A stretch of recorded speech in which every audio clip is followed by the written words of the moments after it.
ओम श्री सद्गुरु परमात्मने नमः। एक कामुक व्यक्ति कहता है, स्त्री का शरीर तो ब्रह्मा जी ने अपने ही हाथों से अमृत से बनाया है। उसका चेहरा मानो 14वीं का चांद है। उसके दांत मानो अनार की कलियां है। उसकी नासिका तोते की चोंच जैसी है और आंखें चंचल हिरनी की आंखें हैं मानो। यह सब व्यक्ति की अपनी कल्पना का आरोपण है, उसकी अपनी मान्यता है। यदि उस स्त्री के शरीर को तत्व दृष्टि से निरीक्षण करेगा तो वह तोता, 14वीं का चांद, यह चंचल हिरनी और अनार की कलियां आदि सब विदा हो जाएंगी। सुबह उठते ही देखोगे तो उसी नाक में लीट की दुर्गंध तथा मुंह और दांतों में से भी दुर्गंध आती नजर आएगी। और तो और इस शरीर पर यदि चमड़ी न चढ़ी हुई हो तो यह शरीर कोई देखना भी पसंद करेगा क्या? सैकड़ों मक्खियाँ इसी शरीर पर भिन भिनाती नजर आएंगी। कहा है सुख स्त्री शरीर में। यह सब सुख की भ्रांति हमारी इंद्रियगत भ्रांति है, हमारा दृष्टि भ्रम है। यह रेगिस्तानी मृग तृष्णा है। यह सब सुख कभी नहीं मिलता, केवल सुखाभास होता है। हम केवल इसी सुखाभास को सुख मानकर जीते रहते हैं, इसी को सुख का नाम दे देते हैं। इसलिए जो इंद्रियातीत शाश्वत सुख है, जो स्वतंत्र सुख है, वस्तु पराधीन नहीं है, जो सुख उसको परम सुख का नाम देना पड़ता है। वस्तुतः यह नाम भी उसके अयोग्य है, उसके अर्थ को स्पष्ट करने की क्षमता से रहित है। उसको शब्द में वर्णन ही नहीं किया जा सकता, क्योंकि वह वाणी और मन से भी परे है। जिन्होंने उसे जाना है वे कहते हैं, ये तो वाचो निवर्तन्ते अप्राप्य मनसा सह। मन के साथ वाणी जिसे न पाकर जहां से लौट आती है। न तत्र चक्षुर्गच्छति न वाग गच्छति। वहाँ न आँखों की पहुँच है न वाक्यों की। मेरे ख्याल से मेरे बोलने के समय का कोटा पूरा हो गया है। क्या समय हुआ है? कहकर स्वामी जी संचालक की ओर मधुर मुस्कान के साथ देखने लगे। संचालक भी स्वामी जी की ओर देखकर मुस्कुरा दिए। स्वामी जी ने कहा, क्या कहे, मेरे पास घड़ी नहीं है इसलिए पूछता हूँ। संचालक बोले, समय तो पूरा हो गया है, फिर भी आप कहिए। हाल में बैठे हुए श्रोतागण, आप कहिए, हमें सुनना है। स्वामी जी ने कहा, क्या करें, कहा भी न जाए, चुप रहा भी न जाए। स्वामी जी सहित सभी हंस पड़ते हैं। स्वामी जी ने कहा, कह तो दूँ पर जरा खैर, आप भी सुनने को तैयार है तो कहना ही पड़ेगा। बाबा काली कमली वाले द्वारा रचित पक्षपात रहित अनुभव प्रकाश ग्रंथ में ऋषि पाराशर और मैत्रेय का संवाद आया है। पाराशर कहते हैं, अरे मैत्रेय, यह सत्संग में तो तेरे को समय का ध्यान रहता है और बार बार घड़ी देखता है, परंतु रात रात भर स्त्री के नश्वर शरीर का चमड़ा चूसता है, चाटता है। उस समय तेरे समय का ख्याल कहाँ चला जाता है? जहाँ समय का ख्याल नहीं रखना है वहाँ तो रखता है, और जहाँ समय का ख्याल रखना है वहाँ रखता नहीं। स्वामी जी के वाक्य बड़े सचोट है। वातावरण थोड़ा गंभीर हो जाता है। ऐसे सत्य व कठोर वचन महापुरुष ही कहने के अधिकारी होते हैं, और जब ये कहते हैं तब निश्चित ही उनका असर सुनने वालों के हृदय तक होता है। कथा कीर्तन रात दिन जिनका उद्यम एह, कहे कबीरवा संत की हम चरणन की खेह। लोग कहते हैं कि हमने बहुत कथाएं सुनी हैं, बहुत शास्त्र पढ़े हैं, कई संतों का संग भी किया है। मैं कहता हूँ, तुमने अभी कुछ नहीं सुना है, किसी सच्चे फकीर का संग नहीं किया है। फकीर तुम्हें मिला ही नहीं है अभी तक। यदि फकीर मिल जाए तो मजाल है किसी एक क्षण भी उससे जुदा रह सको, उससे अपना हाथ छुड़ाकर जा सको।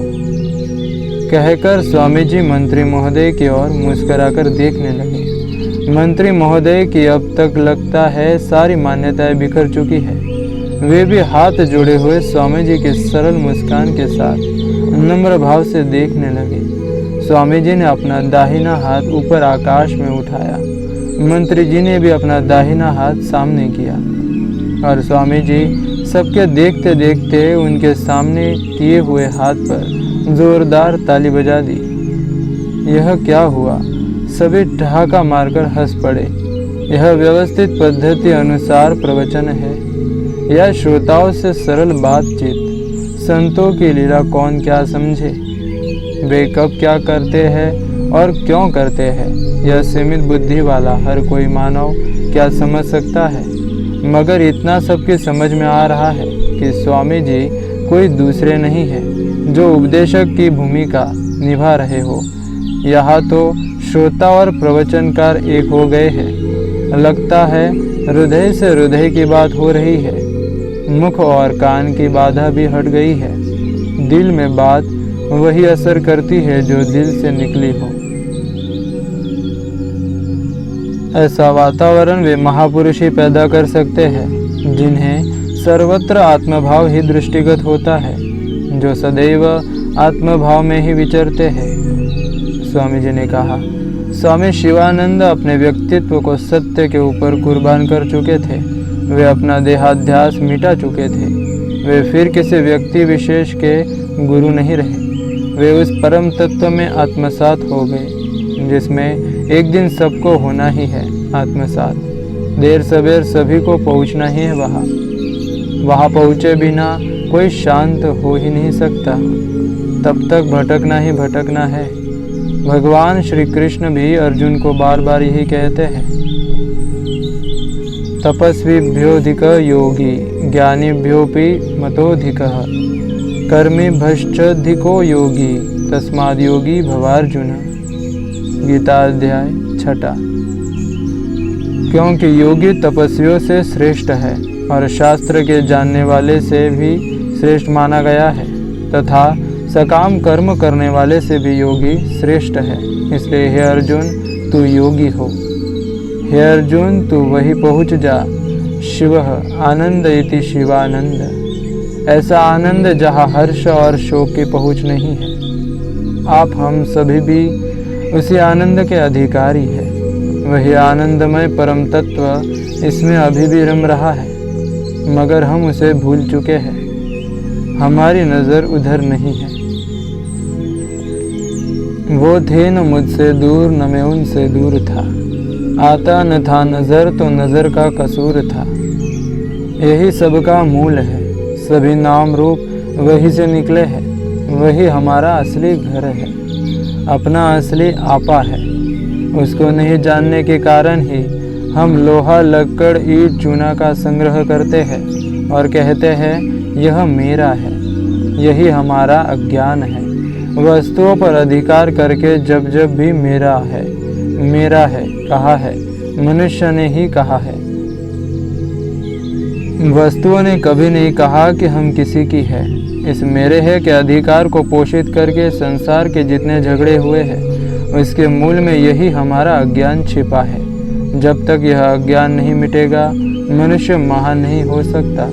स्वामी शिवानंद, विवेकानंद, रामतीर्थ, गुरु नानक आदि बड़े थे नहीं, मगर हो गए। उन्होंने अपने आप को मिटा दिया था उस परम तत्व में। उनके स्वयं की कोई मांग ही नहीं रही थी। हमारी मांगें और वासनाएं ही हमें दीन बनाती है।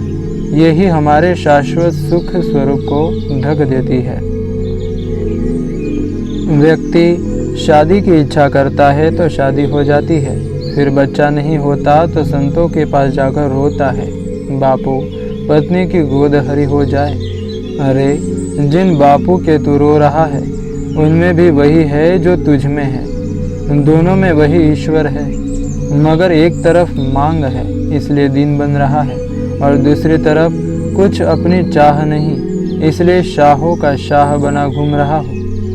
अब लड़का पैदा हो गया, उसका चांद सा चेहरा देखकर सारी थकान उतर जाती है, मगर कुछ समय बाद सब गड़बड़ हो गया, वह शरीर छोड़ जाता है।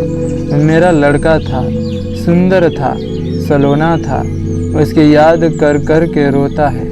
वेदांत कहता है, न तो किसी के आने से कुछ सुधरता है, न किसी के जाने से कुछ गड़बड़ होता है। घटनाएं घटती रहती है, मगर हम अपनी मान्यताओं और इच्छाओं के कारण उसमें ममत्व बुद्धि करके हंसते और रोते रहते हैं। सारी इच्छाएं तो इंद्र की भी पूरी नहीं होती, फिर भी हम अपनी इच्छाओं को ही पूरा करने में सारी उम्र भर लगे रहते हैं। वे कभी पूरी होती नहीं और हम ही पूरे हो जाते हैं। मनुष्य एक ऐसा प्राणी है जो रोता हुआ जन्मता है, फरियाद करता हुआ जीता है और निराश होकर मरता है। स्वामी शिवानंद का आदर्श था मनुष्य को उस ब्रह्मानंद की ओर ले जाने का। उसी दृष्टि से आज कई जगह काम हो रहा है। मोटेरा आश्रम में जो काम हो रहा है उसमें भी वही दृष्टि है। आज स्वामी शिवानंद की पुण्यतिथि है। मैं आप सबकी बढ़ाई या वाह वाह तो कैसे करूं? वाह वाही तो दूसरों की जाती है। वाह वाही करके मैं आपको अपने से दूर नहीं करना चाहता। मैं तो कहूँगा कि आप सब इतनी प्रवृत्ति करें कि अपने आप को भी भूल जाए, आप उसी में गुम हो जाए। अब प्रार्थना करें, हे प्रभु, हम सब गुम हो जाए, खो जाए, डूब जाए, मर जाए उस आनंद के रस में। हे प्रभु, हे घट घटवासी, हमारे हृदय में प्रकट हो। ओम ओम ओम ओम ओम ओम। सबसे उत्तम तो यह है कि किन्हीं आत्मज्ञानी महापुरुष का सानिध्य मिल जाए। अपने मौलिक स्वरूप को जान लेना ही परम पुरुषार्थ है। मणिनगर, अहमदाबाद, 31/8/1976। रात्रि के 11:30 बजे है। स्वामी जी के एक भक्त के घर का विशाल कक्ष अभी अभी श्रोताओं से भरा हुआ है। कोई जाने की तैयारी नहीं दिखला रहा है। बाहर भीतर सर्वत्र शांति छाई हुई है। भवन में दीपक का हल्का प्रकाश हो रहा है। प्रवचन का कोई विचार न होते हुए भी लोगों की जिज्ञासा देखकर स्वामी जी अपने मधुर वचनों में कहने लगे। स्वामी जी ने कहा, जगत में इंसान रोता हुआ जन्मता है, फरियाद करता हुआ जीता है और निराश होकर मरता है। हर मनुष्य मरता है क्योंकि मनुष्य मरण धर्मा है। Man is मॉर्टल। हर एक यह अच्छी प्रकार जानता है। वह दूसरे को मरते हुए देखता है, परंतु मरने की बात दूसरों पर डाल देता है। स्वयं नहीं मरना चाहता।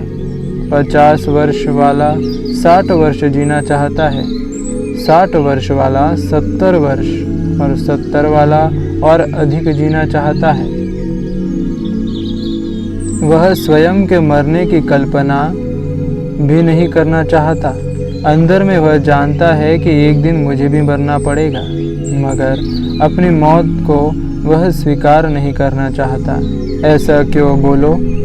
भवन में कुछ देर शांति रहती है। सामने रखा घी का दीपक बिना कांपे जल रहा है। कुछ लोग उसकी ओर एकाग्र चित्त से देख रहे हैं। जब स्वामी जी ने पुनः कहा, बोलो, ऐसा क्यों? तो एक बोला, क्योंकि मनुष्य को मोह होता है।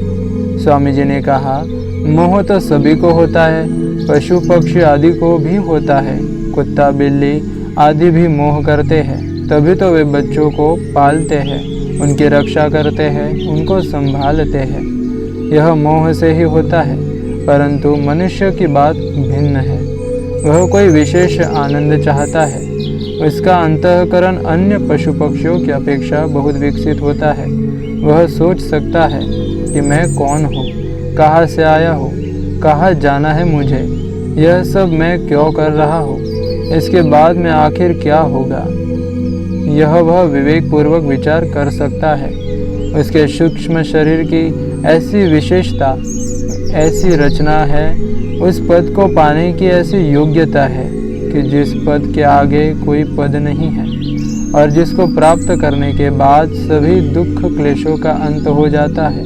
सारे संताप मिट जाते हैं। गीता में कहा है, यम लब्ध्वा चापारम लाभम मन्यते नधिकम ततः यस्मिन् निस्थो न दुःखेन गुरुनापि विचाल्यते। गीता अध्याय 6 श्लोक 22। परमेश्वर की प्राप्ति रूप जिस लाभ को प्राप्त होकर उससे अधिक दूसरा कुछ भी लाभ नहीं मानते हैं, और भगवत प्राप्ति रूप जिस अवस्था में स्थित हुआ योगी बड़े भारी दुख से भी चलायमान नहीं होता है। यह ब्रह्मज्ञानी की स्थिति है।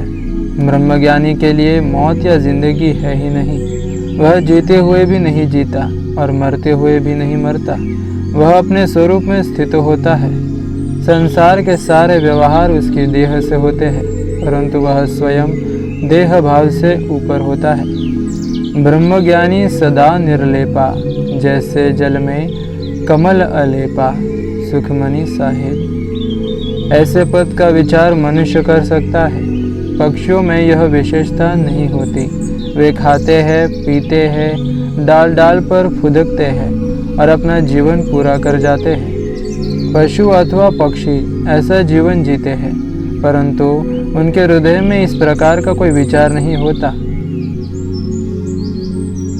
उनकी बुद्धि की दौड़ भोग भोगने से आगे की नहीं है। मनुष्य जीवन की योग्यता व सामर्थ्य है परमानंद की प्राप्ति, आत्मसुख की प्राप्ति। मगर मिलते हैं सांसारिक सुख, वैषयिक क्षणिक सुख ही मनुष्य प्राप्त कर पाता है। मनुष्य की वैल्यू योग्यता तो अधिक है, पर उसे मिलता है कम, तो उसे संतोष कैसे होगा? इसलिए वह निराश होता है। जैसे आपके पास नौकर है, टीवी टेलीविज़न है, फ्रिज रेफ्रिजरेटर है, कार है, बंगला है, और आपकी हस्ती योग्यता है सृष्टि का मालिक होने की, तो आपको इससे संतोष कैसे होगा? तो उसका स्वभाव है अपने आत्मा के आनंद की ओर दौड़ने का, परंतु अज्ञानवश ऐन्द्रिक सुखों की प्राप्ति में उसे ढूंढता है। जो बुद्धिपूर्वक सोचता है कि रोज सुबह शाम वही खाना पीना, सोना, उठना बैठना, धंधा करना, पर आखिर क्या? संसार के वस्तुओं में सुख तो मिला, परंतु वह स्थिर नहीं रहा। ऐसा शाश्वत सुख कहाँ मिलेगा? जो स्थिर रहे उसको मैं पाऊँ तो समझो उसकी बुद्धि विरहित है। वह अवश्य अपने आत्मिक कल्याण के मार्ग पर आगे बढ़ेगा, परंतु जो ऐसा नहीं सोचते और सांसारिक सुखों में ही संतोष मान लेते हैं, तो समझो उनकी बुद्धि पाश्विक बुद्धि है। वह पशु समान है, क्योंकि ऐसा आचरण पशु ही करते हैं। वह मनुष्योचित आचरण नहीं है। आहार निद्रा भय मैथुनश्च सामान्य में ततः पशुर्भिनरा नाम। खाना पीना, सोना, भय के प्रसंग पर भयभीत होना, वह बच्चे पैदा करना, यह तो पशु भी करते हैं।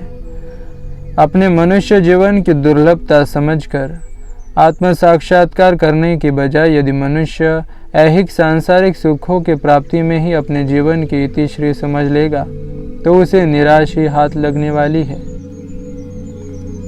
राजा भर्तृहरि का कश्मीर से लेकर कन्याकुमारी तक फैला विशाल साम्राज्य था, परंतु उससे भी उसे सुख नहीं मिला। उसने कहा, जब स्वच्छ सत्संग कीनो तब कछु कछु चीनो, मूढ़ जान्यो आपको हरयो भव ताप को। यानी जब मैंने सत्संग किया अर्थात तत्ववेत्ता महापुरुषों का सानिध्य प्राप्त किया और वेदांत का सत्संग सुना, तब मेरी आँख खुली और मैंने जाना कि अब तक मैं मूढ़ता में जी रहा था। संसार के सारे सुख क्षणिक है, शाश्वत कोई नहीं। जिसको छोड़ना ही है उसे पकड़ रहा है, और जो सदैव मेरे साथ है उसको छोड़ता जा रहा हो, यह मेरी मूढ़ता ही तो है। इस मूढ़ता का ज्ञान जब मुझे हुआ है। अपने आश्रम के पास में एक गधे वाला रहता है। जब वह आकर यहाँ बसा तो थोड़ी बहुत आश्रम से सहायता कर दी गई, और भगवान की दया से अब उसका धंधा आदि ठीक चल रहा है। अब कहीं वह मिलता है तो कहता है, स्वामी जी अब तो लीला लहर है। हमारे जाति वालों के तो सबके कच्चे मकान हैं, परंतु आपकी दया से मेरा तो यहाँ आने के बाद यह पक्का ईंटों का मकान बन गया है। वह जो दूसरा हमारा जाति भाई है, उसके तो 7 गधे थे, उसमें से 3 तो मर गए हैं और हमारे तो एक भी नहीं मरा। हमारे पास 6 ही गधे थे, परंतु अब 10 हो गए हैं। लड़का लड़की दोनों की सगाई भी कर दी गई है। स्वामी जी, आपकी दया से सब आनंद ही आनंद है। बापू, लीला लहर है। इतना कहकर स्वामी जी हंस पड़ते हैं। उनके सब भक्तगण भी हंस पड़ते हैं। गंभीर वातावरण थोड़ा हल्का हो जाता है। स्वामी जी ने कहा, वह अपनी जाति में अपने आप को शहंशाह की तरह मानता है। हम लोग जिनके पास कार है, बंगला है, अन्य सुख सुविधा के साधन हैं, उसकी बात पर हंसते हैं, क्योंकि हमारे ऐशो आराम के साधनों के आगे उसके सुख के साधन तो कोई कीमत ही नहीं रखते। वे अति अल्प है, नहीं के बराबर है, फिर भी वह सुख मान रहा है। हमें यह उसकी मूढ़ता लगती है कि इतने में ही वह संतोष मान रहा है, परंतु हम भी इतने साधनों के होते हुए भी उसके भाई हैं। यदि उसी की तरह हम भी उन्हीं साधनों में सुख समझ रहे हैं, तो हकीकत में हम शाश्वत सुख चाहते हैं। पदार्थों में वह मिलता नहीं, क्योंकि सुख बाह्य पदार्थों में है ही नहीं। सुख स्वरूप तो अपना आत्मा है, अपने आत्मा में ही सुख है। यदि वह सुख मनुष्य को वैसे ही सीधे मिल जाए, कोई महापुरुष उसका स्वाद चखा दे, तो वह पदार्थों को सूंघेगा ही नहीं। पदार्थों में सुख नहीं है। यदि होता तो गौतम बुद्ध, महावीर स्वामी, भरतरी जैसे राजा क्यों समस्त राजपाट छोड़कर अरण्य में जाकर संतों की शरण लेते। संसार के पदार्थ इंद्रियों को सुख रूप लगते हैं। ये पदार्थ हमें सुखाभास कराते हैं। जैसे यह बिजली का पंखा है, यह फ्रिज है, यह सोफा सेट है।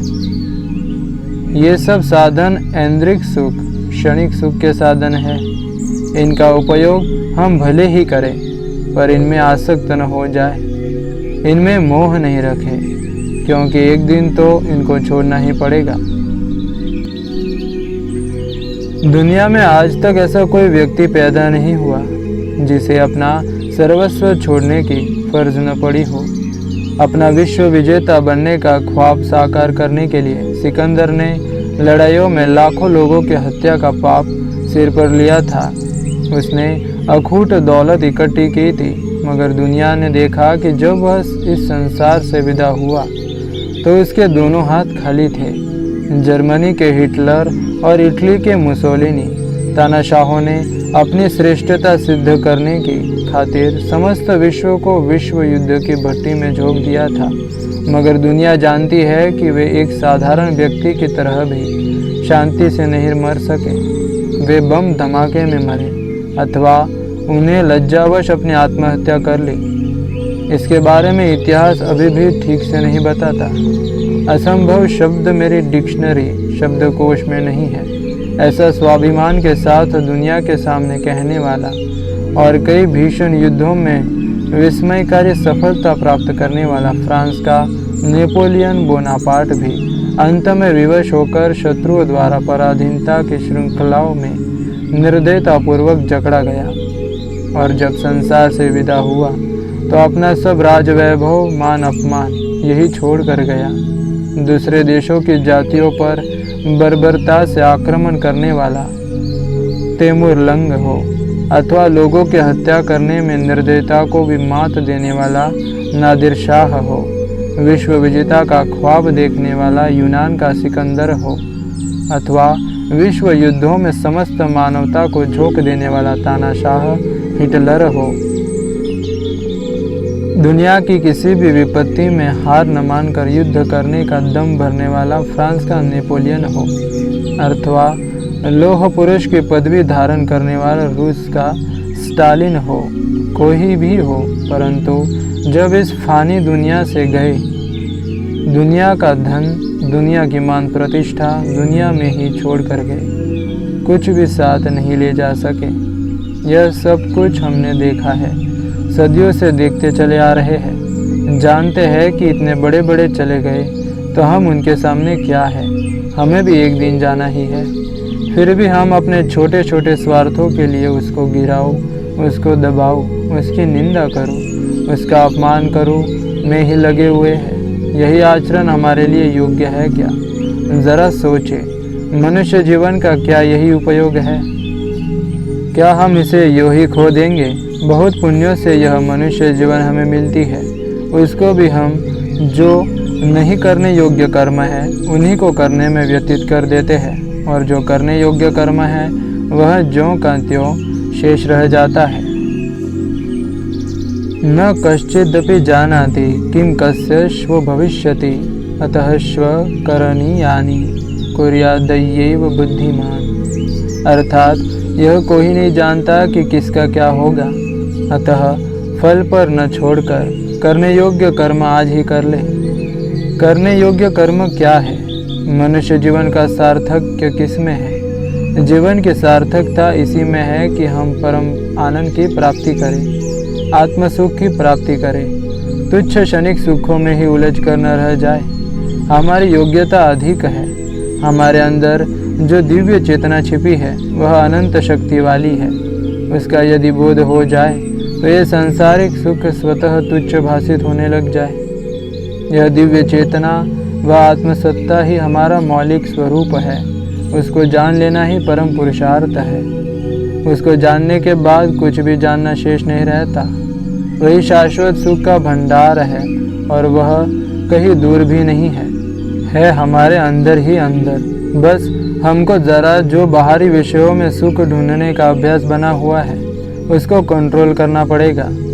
व्यर्थ के कार्यों में इधर उधर जो हमारा समय नष्ट होता है उसे समझतापूर्वक सत्संग में, ध्यान भजन में लगाना होगा। सबसे उत्तम तो यह है कि किन्हीं आत्मज्ञानी संत महापुरुषों का सानिध्य मिल जाए जिन्होंने अपने आप को जान लिया है। ऐसे संत महापुरुष यदि मिल जाए तो वह रास्ता अत्यंत सरल एवं छोटा बन जाता है। विचार पूर्वक अपने हृदय से संसार की असारता को समझते हुए इस रास्ते पर बढ़ने की जिज्ञासा को जागृत करें और चल पड़े। अधिक विलंब करने की आवश्यकता नहीं, बहुत समय वैसे ही खो चुके हैं। शुभस्य शीघ्रम, शुभ में देरी क्यों। आज तक भले ही हम अनजान बने रहे, भटकते रहे, अब तो चेते, जहाँ है वहीं से चल पड़े, वहीं से यात्रा शुरू कर दे। हमारी योग्यता अधिक है और तुच्छ फल को ही प्राप्त करके हम क्यों संतुष्ट बने रहे। और वास्तव में संतोष भी क्षणिक होता है, शाश्वत तो नहीं होता। इसलिए अपने आत्म तत्व को, अपने चेतन तत्व को जानने के अधिकारी को हम समझे और अपने परम पद को प्राप्त किए बिना चैन न ले। तमेकं जानथ आत्मानं अन्यवाचो विमुच्यतः। एकमात्र उसी आत्मा का ज्ञान प्राप्त करो और दूसरे वृथा वाक्यों को छोड़ो। ओम ओम ओम ओम ओम ओम।